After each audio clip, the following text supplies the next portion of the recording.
Hey guys, we are here at Paradise Park, and like I said, Barry's gonna actually give us the history on Merrill Travis as we're gonna go inside of his house.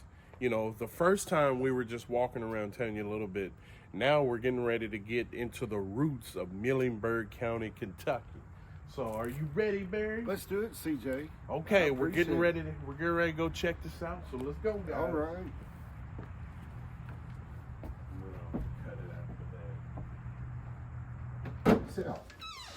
Hope you guys are ready for this. This old house was actually built down on the Rosewood Road south of Greenville. And it was built by a man by the name of Austin Frack. He lived in it a few years, passed away. His wife remained there for some years. They actually buried him about 25, 30 feet off the side of the porch. Oh, wow. And as far as I know, his remains are still there. At the time in 1917, on November 29th of 1917, when Merle Travis's family lived there, that's the day he was born. He was born in this house. They were sharecroppers. And it was used as such, as a sharecropper house for several generations. And about 1997 or so, this park became more than just a dream. It became a reality. So they decided to take the old house that was falling down around them and otherwise would have been totally taken down. Decided that it had significant history in music, history in Muhlenberg County. So they loaded it up, brought it here to Paradise Park. We are into the next room, and what this room is about. It's actually, if you look at the layout of the house, this is pretty standard for most of the little country homes. This is actually quite large compared to some. But from the 1860s and 70s, when this house was built, it's actually a very fine old house. You're actually looking at a portrait of the Travis family. Now, I can't give you the names of everybody, but this fella right here would be Merle's dad. That's William Robert. That's his mother, Loretta. And let's see, it has the names here beside them. And seated or surrounded by their children from left. This is Merle Travis right here. And I was going to say that was Merle, but I'm glad it's listed here because his brother over here looks a whole lot like him. So there's Merle, Taylor, Veda, and Melvin Travis. They're the siblings. An interesting story about this old house. Some years, not very many years before Merle passed away, he would actually visit Muhlenberg County often. But he decided to take a trip back out to the home place and check it out. And there was actually a family living there that was sort of still sharecropping at that point. Had a house full of kids. Merle pulls up in his big old Cadillac. Had a license on the front, says 16 tons. We've talked about the significance of that song and those lyrics. And rolls up there and he introduces himself. He says, you know, kids, I was born in this house too. And he gets out and he plays with them and visits with them on that very front porch. Wow. And so we're very, very pleased to have this thing here. I'm proud of it, proud of this history, proud of what Merle has done for the music industry. And it's huge. It's not just thumb picking. Any type of contemporary music today gets a lot of influence from Merle Travis, his Travis style picking. Pretty cool, isn't it? Yeah. So we are entering one of the rooms. Yeah. With Dorothy Rose? Is that a... Yeah, these are just various people. They have benefactors. People will actually donate and give things to be used here in the park. And these pieces of furniture are period correct for the Travis house. To my knowledge, none of the pieces here actually were belonged to the Travis family. Here's another portrait of his father, William Robert Travis. You can see over here on the wall. He's a younger man. And yeah, it's just a great old place. It takes me back. It's like visiting with my own grandmother. And the layout, and then... and there he goes on the wall. Yeah. There's a little KET documentary we did a few years ago. So...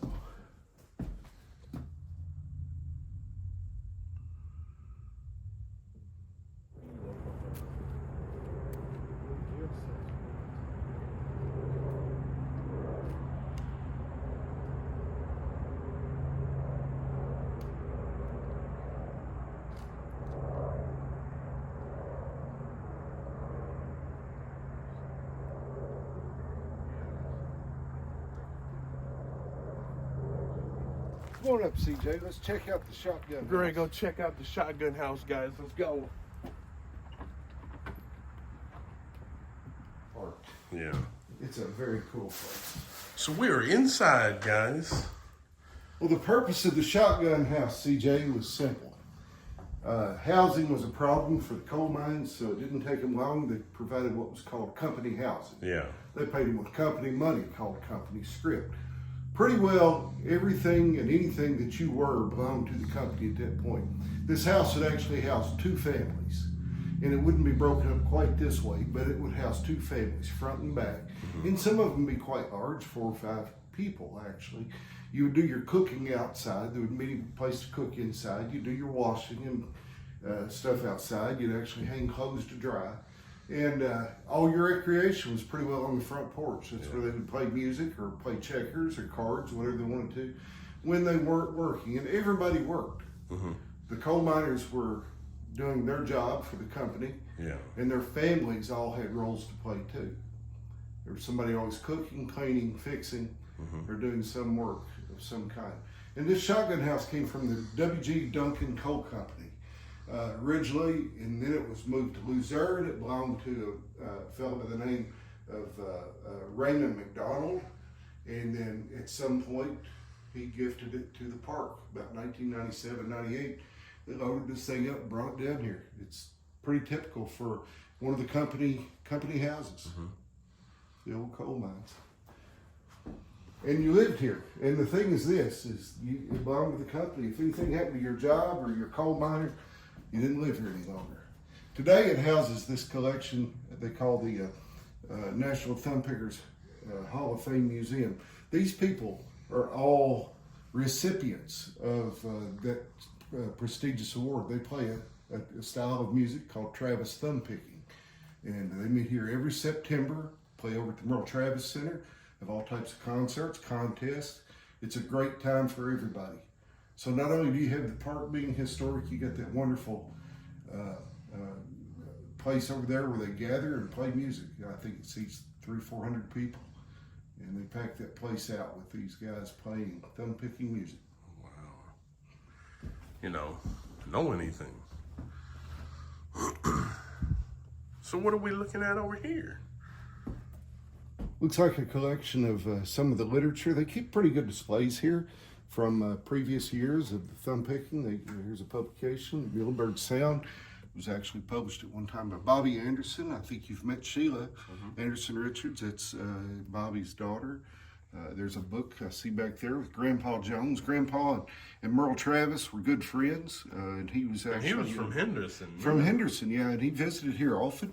But some of his earliest recordings, he and Merle played together. 8 More Miles to Louisville comes to mind. It's one of the great songs that I've heard between those two. They recorded that, I think, as, I don't know if that was when they went by the Shepherd Brothers. The piano, a friend of mine, Mose Rager. He's an older fella. When I was just a kid, gave me the greatest music lesson I ever had. He played a guitar in front of me, and I decided that day I didn't have enough talent to make it. But Mose was actually the teacher, if you will, or mentor for Merle Travis. He and Ike Everly had learned it from Kennedy Jones, and it's been going on ever since. You actually see a photograph here of the Everly brothers. You see Phil on the left, Don Everly in the middle, and that's Mose Rager, just as I remember him. Oh, wow. A very humble man. I was at this concert here that was actually in Central City, played down on the steps of the library. And of course, here's a signed photograph from Grandpa Jones to Bobby and Logie Anderson. Grandpa Get Jones. that Henderson connection. That's right. Tell me when you're ready. Okay. In this room, you'll see some of the photographs and some of the collection over the years that we've actually accumulated. And I'll have to hand it to when we talk about the park and how it got started. Pretty much it was an idea set forth by Rodney Kirtley. He was our judge executive at the time in the late 90s. And Rodney had this idea for the park, and his mother, one of the greatest contributors of this thumb picking thing over the years. She's still very active in it, and she's helped accumulate most of this collection. Marilyn Kirtley. without her, we wouldn't be where we're at as far as our thumb picking history. I definitely want to thank her for that. Yes. And I think she's about 100 years old. I don't want to call the woman out on her age, but she don't look a day over 70. She does a great job. She's a wonderful spirit, wonderful person. Blessed to have her. This is pretty interesting as well. Yeah, here's actually a photograph. Look here. This is Rodney Curley right here. Rodney. And I think this is, I would be calling him out of place, but I believe this is Merlene Travis, and that's probably Pat. I could be wrong, but I do know this is Miss Marilyn Curley. This fella right over here, one of the finest thumb pickers you'd ever meet, fine fella. It's Eddie Pennington. Wow. Eddie is a great musician, lives over just across the county line over in Christian County. And yeah, this is all good people. Very proud of these photographs here. This gentleman here is Tom Brish. He's actually the son of Merle Travis. And Tom come here every year, just about every year, if not every year, and he would play here at the Merle Travis Center. And excellent thumb picker, had a style all on his own. Tom sadly passed away I think it was just last year. And his remains were actually carried up to Ebenezer, where his father is actually buried. He's buried beside Merle here at Ebenezer Cemetery in Muhlenberg County. That's Tom Brish. Heck of a guy.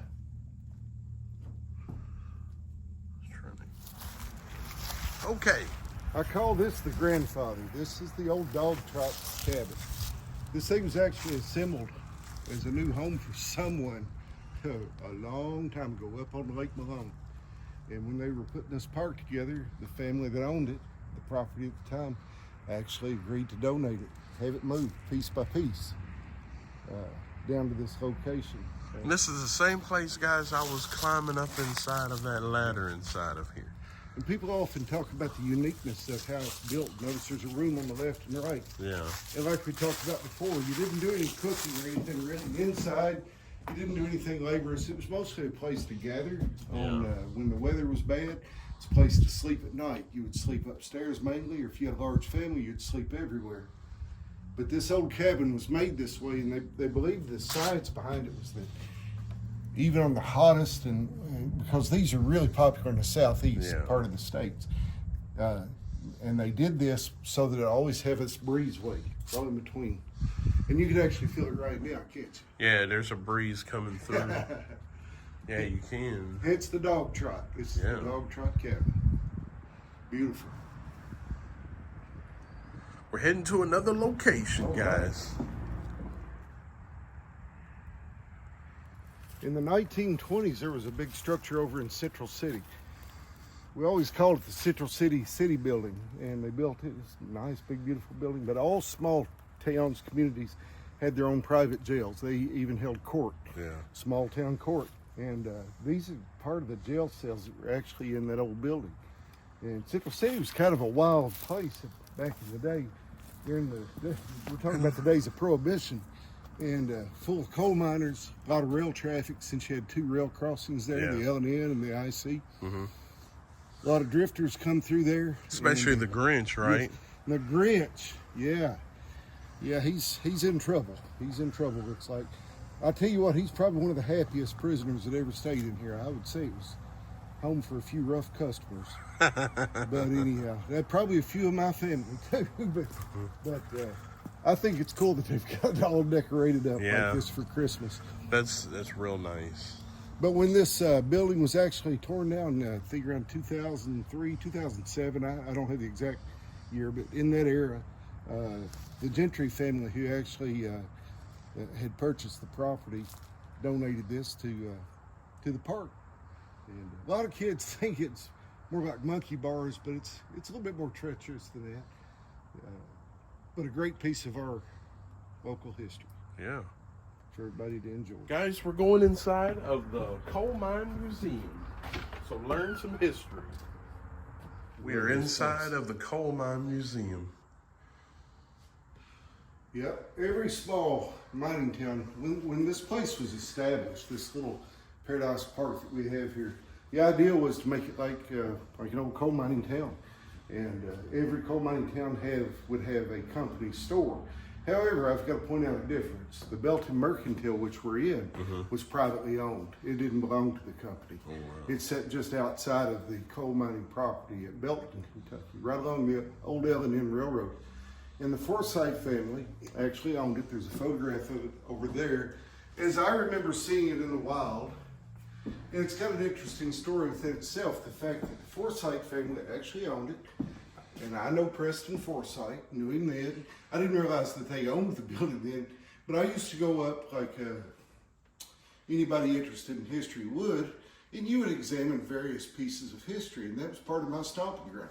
I would drive by it. You can see the little road going by it. I'd drive by it there and I'd say, what a great old place. Somebody contacted one day and said, the old building's gone. And I was very distraught. Wow. Had no idea. They didn't knock it down. They disassembled a piece at a time.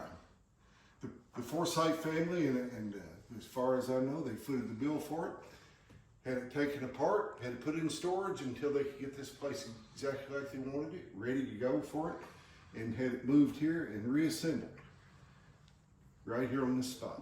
Coal or wood stove, you could use this old warm morning stove. When I was a kid, my grandmother actually had one much like it. Gather up around it, feel pretty good in the morning. Yeah. Yeah. And you see the coal down here. Yep. But they do a beautiful job on this old building.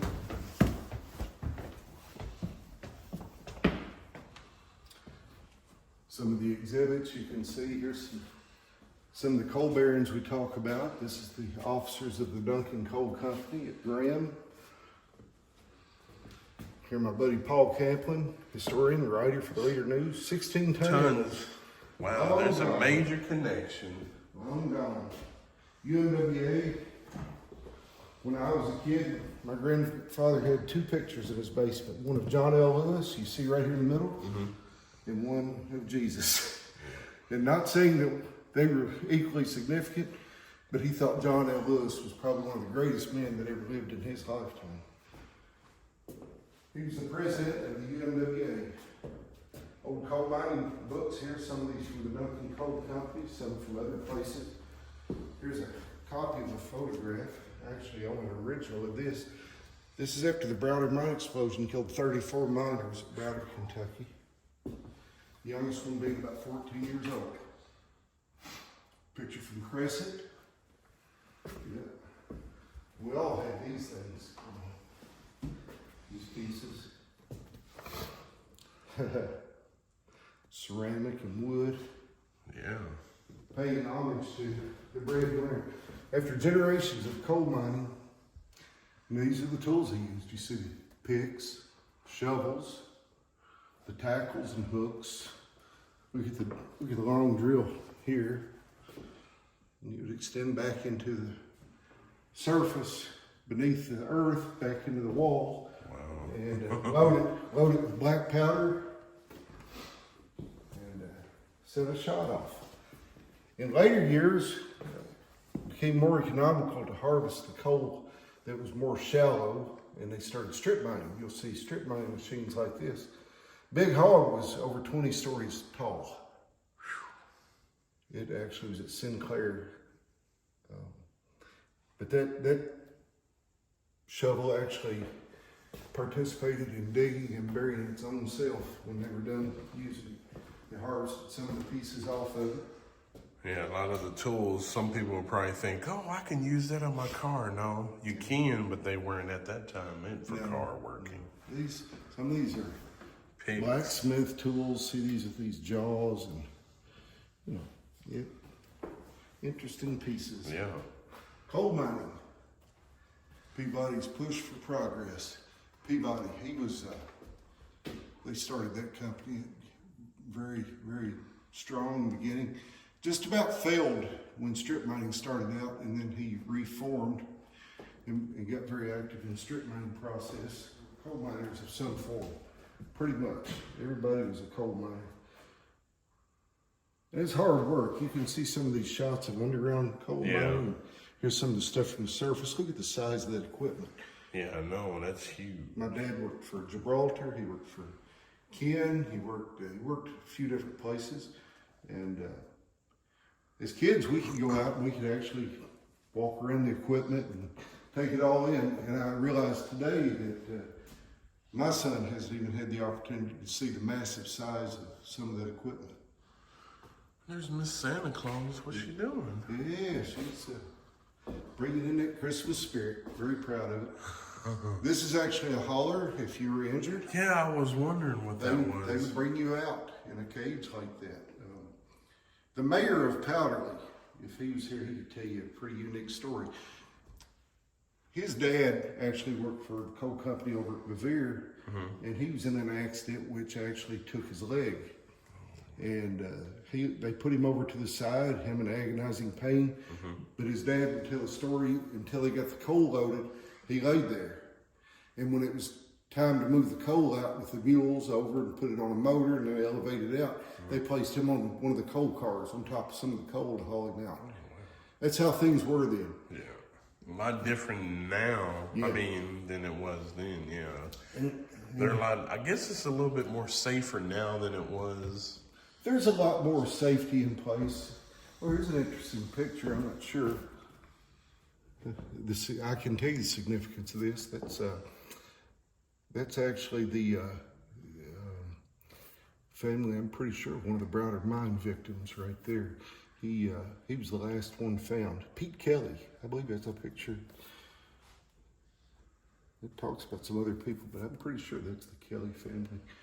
And you can see this is out at Graham. Some original photographs here. These diggers. I actually have in my collection quite a few pieces that look like these. Original shots.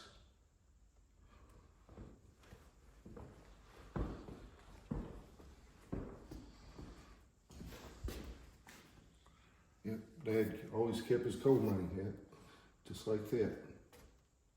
Geological survey. You know, mine worker journals, all kinds of great memorabilia there. Models of mines. That's all they knew. Yeah. Coal mining. That was it. CJ, this is the last stop here in the park that I want to share with you. This is the Spring Ridge School. It's one of the old survivors from early 20th century. We're looking at something probably 90, 100 years old. Came from Central City, and this is a two-room schoolhouse. It actually has a partition that goes down and separates the left room from the right room. And this old school was moved here with the intentions of creating the component required to make it look like that coal mining town. You would have a school setting. Most of the time it was a one-room school, much smaller, but this thing's like a castle compared to most. And to my knowledge, it's the only two-room school of its kind still in existence. Yeah, that exists probably, yeah. In the state, I'm sure, and if I can't tell you where there's another one at. But anyhow, they've been working for some years to try to save it, still raising funds for it, and there's actually various ways that they're still accepting funds. But you can see they've got it fenced off now for safety, hoping that it will actually hold up until they get the restoration done, but they've started the work. So we really appreciate all the hard work people put into it and all the donations people have given, but hopefully we'll see this school be saved. Yeah. And that being said, it'll be a beautiful part of History again too, especially for what, Muhlenberg County? Muhlenberg history, yep. It's a great place to come hang out, buddy. Yeah. Hey guys, I want to thank you all for coming on this tour with us, and I definitely want to thank Barry for everything that he showed us. Like I said, there is so much more coming from Muhlenberg County, so you guys get hyped up, get ready, because we are going to be adventuring all over the Muhlenberg County and showcasing stuff that you may know and you may not know. But other than that, guys, like I said, I appreciate it, and I know you guys enjoyed it when we were at Sip and Spin too, being able to try the 16-ton that is, yes, related to the one and only Merrill Travis. Yes. So I'm going to be trying that again as we come back, as I'm saying, we're coming back again. It may be a week from now or 2 weeks from now, but definitely thank you all. And like I said, I will see you in my next video. I love everybody, and thank you for everything that you do for me, all the support and love that you do all the time, guys. So I will see you in my next video, and I'm out.